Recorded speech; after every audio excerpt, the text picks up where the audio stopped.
kan radyo DCGB. An kabilugan kan mga baretang kinalap kan pinagsarong puwersa kan News Center asin Mega Force Patrol. DCGB Bareta alas 12. DCGB Bareta alas 12. Mga pinakahuring pangyayari sa Kabikolan, sa nasyon asin ibang parte kan kinaban. Ibabareta na ngunyan. DCGB Bareta alas 12. Ngunyan ang sa inyong tagapagbareta.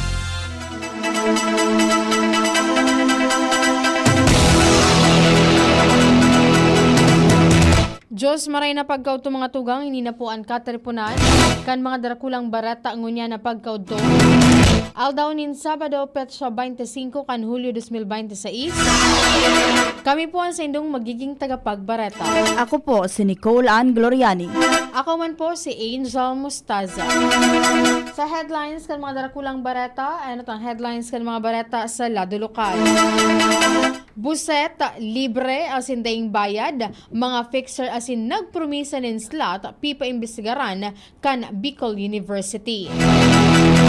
Barangay 57 Dapdap asin Barangay 33 Peñaranda, Legazpi City nasungkit ang Best Hapag Implementers sa ginibong The Best Barangay Governance Awards and Recognition 2026 kasuudma. 14 Rural Health Physician ipinarakan na DOH sa Bicol CHD sa mga hararayong lugar sa rehiyon sa irarom kan Doctors to the Barrios program. Lokal na gobyerno kan Daraga Albay nasa preparasyon na sa pagpamidbid kan Milaos Cave bilang tourist spot kan Banwaan. Headlines kan mga bareta sa lado nasyonal. Heavy rainfall nagpapatakot sagod sa maabot na Domingo, Hulyo 26. Sobra 1,300 na mga pulis tinangka sa serbisyo dahil sa man-iba-ibang kaso. Kampo ni Senador Jinggoy Estrada nagdulok sa Korte Suprema para makaatindir sa impeachment trial ni VP Sara Duterte. Korupsyon, pangenot na isyong gustong madangog kan mga Pinoy sa zona ni PBBM sigun sa Pulse Asia. Headlines kan mga barata sa ibang nasyon na ICC Prosecutor Karim Khan sinikadan sa pwesto matapos na desisyonan kan mayorya kan ICC member. Sa lado kan Karawato Sports, Serbian Giant bagong armas kan Pilipinas sa Jones Cup three-peat bid. Sa mga detalyes kan mga bareta, detalyes kan mga bareta sa lado lokal. Ang baretang ini hatod sa Indokan. Artresin Joint Supplement. Bumabagal ang galaw dahil sa joint pain at arthritis. Mag-Artresin. Libre asing daing bayad ang Bicol University College Entrance Test o BUSET asin daing man pigpapabakal na admission slot. Ini ang tinawan ng linaw ni Bicol University President Baby Boy Benjamin Nebres III. May kinaraman sa mga report manungod sa mga fixer na nagsisingil kasalida kan pagtabang sa proseso kan BUSET requirements asin pagsiguro nin slot sa universidad. Sigon kay Nebres, daing otorisasyon ang sa iyang opisina, kolehiyo asin mga personahes na magsingil nin anuman na kantidad may koneksyon sa admission na process. Ipigdoon niya na paglaog sa universidad basado man sa merit asin day pwedeng bakalon o bayadan. Ipinag-abiso man kan opisyal sa publiko lalo na sa mga aplikante kan BUSET na day makipagtransaksyon sa CISay man na nagpapamidbid na personahe kan universidad na naghahagad nin bayad. Ipigtaong kwenta man kan Bicol University sa legal office kaini ang pagkondusir nin investigasyon basado naman sa mga reports. Biyanta sa pikinggan man ang publiko na si Isay man na makaresibi o may informasyon manungod sa mga fixer tulos ining i-report sa Office of the President o sa official Facebook page kan Bicol University.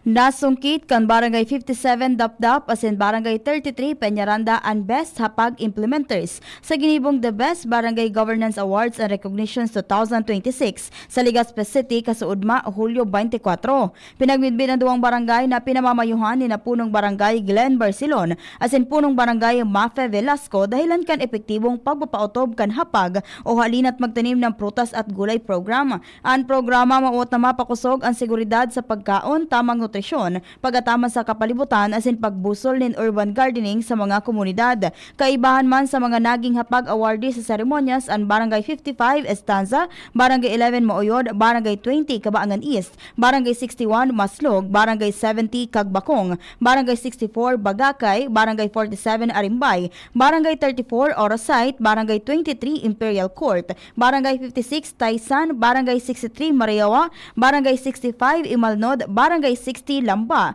Barangay 50 Padang, Barangay 51 Buyuan, Barangay 32 San Roque, Barangay 38 Gugon, asin Barangay 53 Bunga. Pigdesignar kan Department of Health Bicol ang 14 Rural Health Physician o RHPs na magtataon ng serbisyong pangsalud sa mga hararayong lugar sa rehiyon Bicol bilang parte kan Doctor to the Barrios o DTTB program kan ahensya. Kaibahan sa mga papamugtakan kan RHPs ang mga lokal na gobyerno kan Talisay asin Kapalonga sa Camarines Norte, Del Gallego o Campo Pasacao asin Tinambak sa Camarines Sur, Kataingan asin San Pascual sa Masbate, Barcelona, Gubat, Kasiguran, Huban, asin Magallanes sa Sorsogon, Patinaman, ang Rapu-Rapu sa Albay. Sigun kay DOH Bicol CHD Regional Director Dr. Voltaire Guadalupe, dakulaan papel kan kada doktor sa pagpapakusog kan lokal na sistemang pansalud, asin pig-inganyar sa mga namamanuan na mas maagap na pag-atamanan sa indang mga hawak asin salud.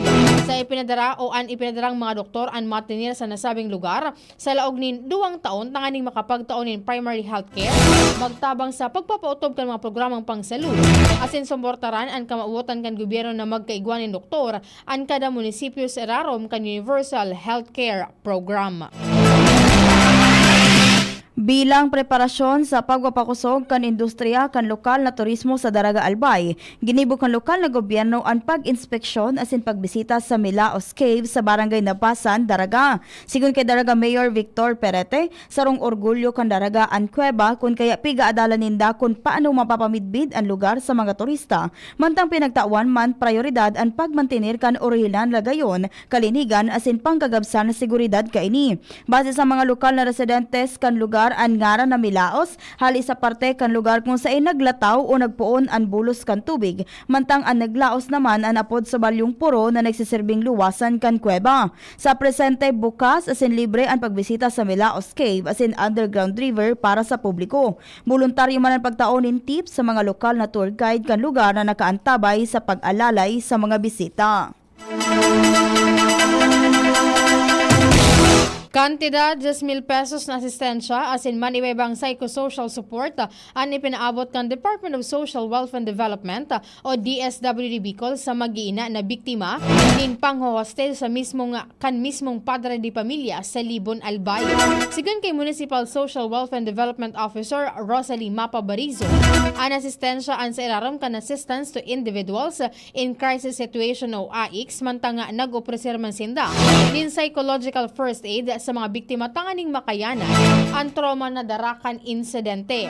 Mientras tanto pigpaplanuhan man kan ahensya na magbisita ngunyan aldaw tanganing kumustahon ang kamugtakan matapos ang nangyaring hostage taking incident kasuhapon sa nasabing munisipyo.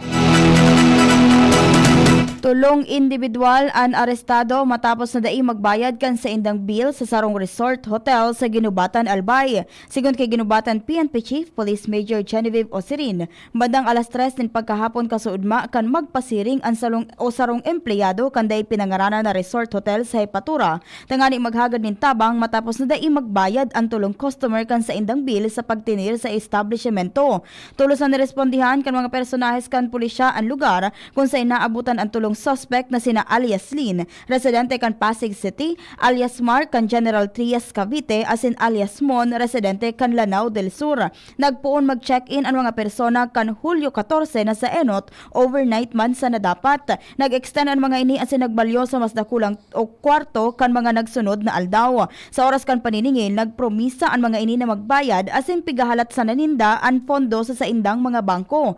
Maski pa puga-puga ang pagsingil kan mga empleyado, nagpalyar na makabayad na maabot sa 108,000 pesos ang tulong suspect. Sa presente na sa kustudiya ang mga ini kan Ginubatan PNP, mantang kakahampangon ang kasong pagbalgar kan Article 315 o estafa kan Revised Penal Code. Asin yan ang mga detalyes kan mga barata sa lado lokal. Masunod man po ang mga detalyes kan mga barata sa lado nasyonal, ibang nasyon, sports asin iba pa makalihis sa nagkaperang pagirumdom. May iba't ibang karamdaman ka ba gaya ng high blood pressure, diabetes, sakit sa puso, sa kidney, sa atay, may myoma, na stroke, may gallstones, cancer at marami pang iba? Ang Amazing 4 ng Miracle Health Corporation ang subukan mo. Makakatulong dahil mula ito sa epektibong Amazing Trio at mas lalo pang pinalakas dahil sa Mega 1 na mayroong 21 sangkap. Subok ng nagpapalakas ng immune system at marami na ang mga natulungan na mayroong iba't ibang karamdaman. Huwag nang patagalin pa. Alina't magpakonsulta. Maaaring pumunta kay Doc Joey Bitito sa Barangay 18, Cabangan West, Legazpi City, kaharap lang ng Bangko Sentral ng Pilipinas. O tumawag sa 0998-975-8121 or 0917-853-8933 para sa free consultation sa natural medicine. Mapapanood din ang serbisyong natural, kalusugan at bayanihan sa YouTube channel at sa Facebook page na Doc Joey Bitito. Jericho Rosales po! Ibang level na tayo! For liver health, Silimarin plus multivitamins Liverade Pro. I take it every day with proper diet and exercise. Ang Liverade Pro ay maaaring makatulong sa proteksyon ng atay at support and aid sa treatment ng chronic inflammatory conditions tulad ng fatty liver. Mag-liver up na! Silimarin plus multivitamins Liverade Pro. Silimarin plus multivitamins is the generic name of Liverade Pro. If symptoms persist, consult your doctor. Proteksyon at tulong sa atay, Liverade Pro. May Silimarin, may multivitamins pa. Liver up na tayo with Liverade Pro. Inihahatod sa inyo kang Department of Environment and Natural Resources, Regional Office No. 5, ang programang Kapalibutan Ta at Tamanon Ta. Kapalibutan Ta at Tamanon Ta. Programang magtataunin informasyon asin kaaraman, manangod sa satuyang kapalibutan, asin sa mandato kan Department of Environment and Natural Resources. Sa tunghinanyugon, kada Huwebes alas 11 sagkod alas 12 nin pagkaudto, Kapalibutan Ta at Tamanon Ta. Hatod sa inyo kang DENR Regional Office 5 asin kan istasyon na ini.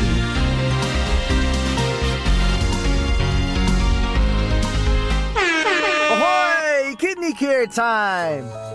Ako po si Loloy na taga Danao, 50 years old na po. Mahigit 3 buwan na po akong hindi nagdialysis. Mula noong gumamit po ako ng Kidney Care, nanumbalik ang aking sigla bawat araw at nawala na yung pagkatamlay ng katawan ko. Ito pong Kidney Care ang nakabigay suporta sa aking kidney.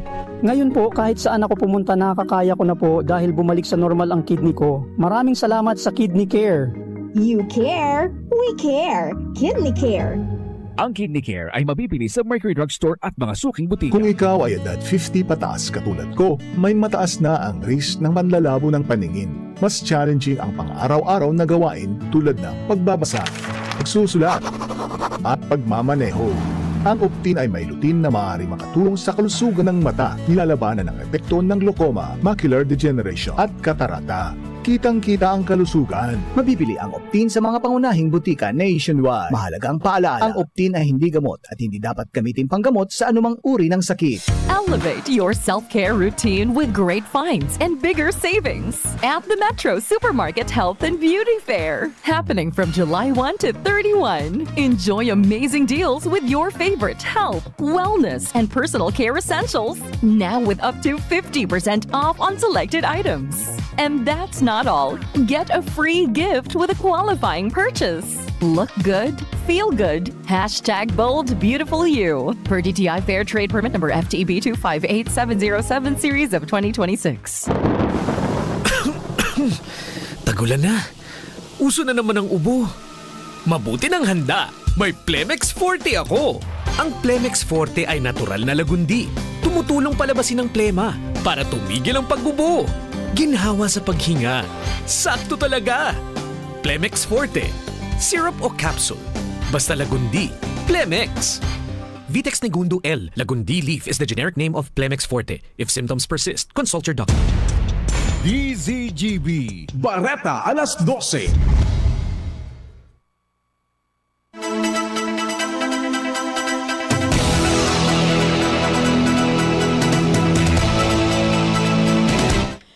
Nagdulok na sa Korte Suprema ang kampo ni Senador Jinggoy Estrada para hagado na baliktadon ang naging desisyon kan Sandigan na Bayan na dai siya tugutan na makaatindir sa impeachment trial ni Vice Presidente Sara Duterte. Nagsumitir ang kampo ni Estrada nin petition for certiorari kontra sa desisyon kan Sandigan 5th Division na nagbasura sa iyang motion kan Hulyo 9, 2026. Sigun sa law firm na Flaminiano, Arroyo and Duenas, nagkaigwan in grave abuse of discretion amounting to lack or excess of jurisdiction ang Sandigan na bayan kan sa yumahan ang kahagadan kan senador. Ipinag-insistir kan mga abogado na maski nakakulong si Estrada sa New Quezon City Jail dahil sa kinakaatubang kaining kasong plunder, matinido pa man graray ang sa iyang sitwasyon bilang incumbent senator asin ang sa iyang mga trabaho bilang ilihidong lehislador. Tinawanin doon kan kampo ni Estrada na ang impeachment trial sarong makaistorya ang prosesong nakapalaman sa konstitusyon asin nga ipohuan nin personal na pag-atindir sa gabos o kan gabos na senator judges. Sa ngunya nahampang si Estrada sa kasong plunder katakod kan pigsasabing anomalya sa flood control projects. Uminabot na sa sobra 1,300 na pulis ang natanggal sa serbisyo dahil sa man iba-ibang mga kaso. Sigon sa Philippine National Police o PNP, resulta ini kan sa indang kampanya na linigon ang sa indang lado gikan sa mga miyembro kaining nakagibonin mga krimen asin man iba-ibang pagkakasala. Sigon sa PNP na resolberan naman ang ribo-ribong administrative cases po na Agosto 26, 2025 sa kod Hulyo 15, 2026. Sobra 2,000 na pulis naman ang nasuspendir matang 237 na dimot ang ranggo mantang ang iba iyon pinatawan kan forfeiture of salary asin opisyal na reprimand. Sa kabilugan maabot sa 4,534 na mga pulis ang napatawan in administrative penalties matapos maresolberan ang 3,903 na administrative cases. Siniguro man kan pulisya ang padagos na pagbantay kaini sa sadiring mga miyembro para masigurong malinig ang bilog na pwersa kan PNP gikan sa anuman na klase nin korupsyon na posibleng kagibuhan kan mga miyembro kaini. Nagkondukta nin aerial inspection si Presidente Ferdinand Marcos Jr. sa Malampaya Gas Field para aramon ang progreso kan Phase 4 project. Sigun sa Presidente, papaiwason kan proyekto ang supply kan lokal na natural gas asin papahalabaon ang operasyon kan Malampaya Gas Field. Sigun kay PBBM na importanteng lakdang ini para mabawasan ang pagdepende kan nasyon sa pag-iimportang liquefied natural gas o LNG. Dagdag pa kan Presidente na makakatabang ang proyekto para masiguro ang mas malalauman asin padago sa supply ng enerhiya para sa milyon-milyon na sambayan ng Pilipino. Ang Malampaya Gas Field ang panganot na pinagkukuhaan ni natural gas na pigagamit ang mga o sa mga gas-fired power plant na nagsusupply ninda kulang parte kan pangaipo sa kuryente sa Luzon. Korupsyon ang pangenot na isyong gusto kan mga Pilipino na tungkaron ni Presidente Ferdinand Marcos Jr. sa iyang nagraraning ikalimang State of the Nation Address o SONA sigon sa survey kan Pulse Asia na ipinaluwas kasaudma. Base sa survey na ginibo sa 2,400 na adults nationwide, 29.8% kan mga respondent ang nagsabing gusto nindang madangog ang mga lakdang kan administrasyon kontra sa korupsyon. Kay bahandig din investigasyon asin pagpapanimbag sa mga imbelto sa sabing mga irregularidad sa flood control projects na 18.9%. Nagikaduwa man ang issue sa baratong presyo ng mga panganot na barakalon na may 18.8%. Kaibahan man sa iba pang mga issue gustong madangog kan publiko ang may kinaaraman sa trabaho asin kabuhayan sa 6.6%, pagtio 6.2%, illegal na droga 5.5%, hababang sweldo 5.1%, halangkaw na presyo ng petrolyo 4.9% petrol o 9% asin mga problema sa agrikultura 4%. Nasa 1.2% sana ang may kinaaraman sa impeachment laban kay Vice Presidente Sara Duterte. Ginibo ang survey poon Hunyo 28 sa kod Hulyo 6 ngunyan na taon. Sinikada na sa pwesto si International Criminal Court o ICC Prosecutor Karim Khan matapos desisyonan kan mayorya sa mga miyembro ng nasyon kan korte pabor sa pagpapalayap sa iya. Base sa report, 82 sa 125 miyembro kan estado kan ICC ang nagsuporta sa desisyon kasunod kan mga aligasyon ni sexual misconduct na may kinaraman sa sarong junior staff member kan korte. Bakusog man na pinaymuti ni kan ang mga aligasyon. Sigun sa iyang mga abogado dahil insufisyenteng ebidensya ang aligasyon laban sa iya asin daiman na naging patas ang naging proseso kan pagdangog sa kaso. Kasunod kan pagkasipa sa pwesto kay kan, mapuuna ang proseso kan pagpili nin bagong ICC prosecutor. Siring man piglalauman na mas sa masunod na taon pa magkakaigwanin kasalida si kan. Mientras naman tinong epektibo ang gabos na presenteng arrest warrant na ipinaluwas kan ICC dahil sa sulamenting ang mga huwes kan korte sana ang may poder na bawion ang mga ini. Piglinaw kan Philippine Postal Corporation o PhilPost na dai kay puwan invalid government-issued ID para makapag-apply para sa postal ID. Sigun kay Postmaster General as in Chief Executive Officer Maximo Santa Maria III, pwede nang makakuanin ID basta daraan birth certificate, barangay certificate as in proof of address arog kan bill nin kuryente, tubig o internet basta siguruhon na nakapangaran ini sa aplikante.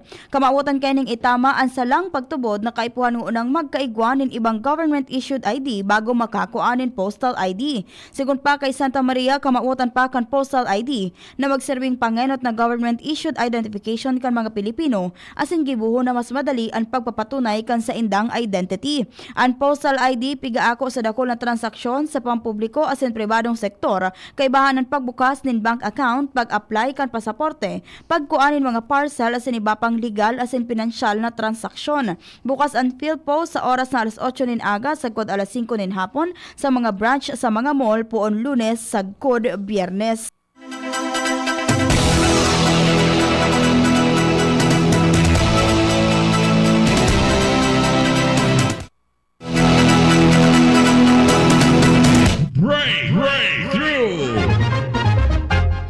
Naimbento kan mga sayantipiko sa Finland as in US ang sarong chewing gum na kayang labanan ng mga virus arog kan flu as in herpes.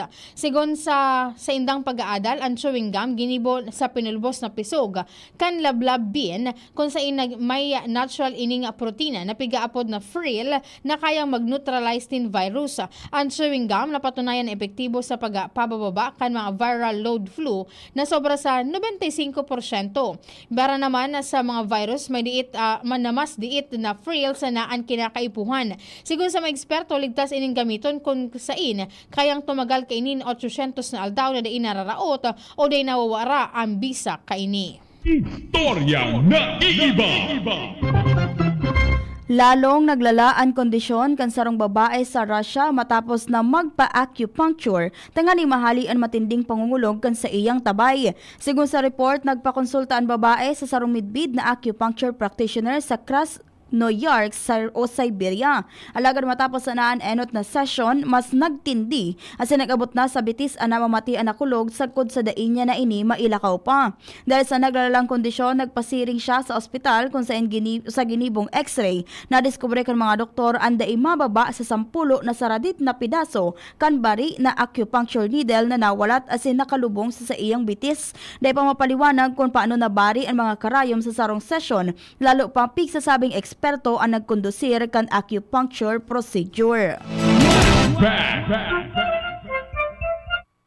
Ngunyan na aldaw, Hulyo 25 kan taon 1872, kanamundag ang Revolutionary General asin founder asin honorary president kan Nacionalista Party na si Santiago Alvarez. Ana namundag ini sa Imus, Cavite. Siya ang binansaga na kidlat ng apoy dahilan kan sa iyang nagkakalayong isog asin dedikasyon bilang commander kan Battle of Dalahican, Cavite. Kanatapos ang revolusyon, nag-adal si Alvarez sa Universidad ng Santo Tomas, alagad naglipas sa Kolehiyo de San Juan de Letran kung sa inatapos niya ang kursong Bachelor of Arts as nag-adalin abogasya sa Liceo de Manila. Kanamuk na ang gobyerno sibil kan mga Amerikano sa Pilipinas, tinabangan ni Alvarez sina Pascual Poblete, Lope Santos as iba pa sa pag-organisar kan Nationalista Party kung sa siya ang naging presidente kaini.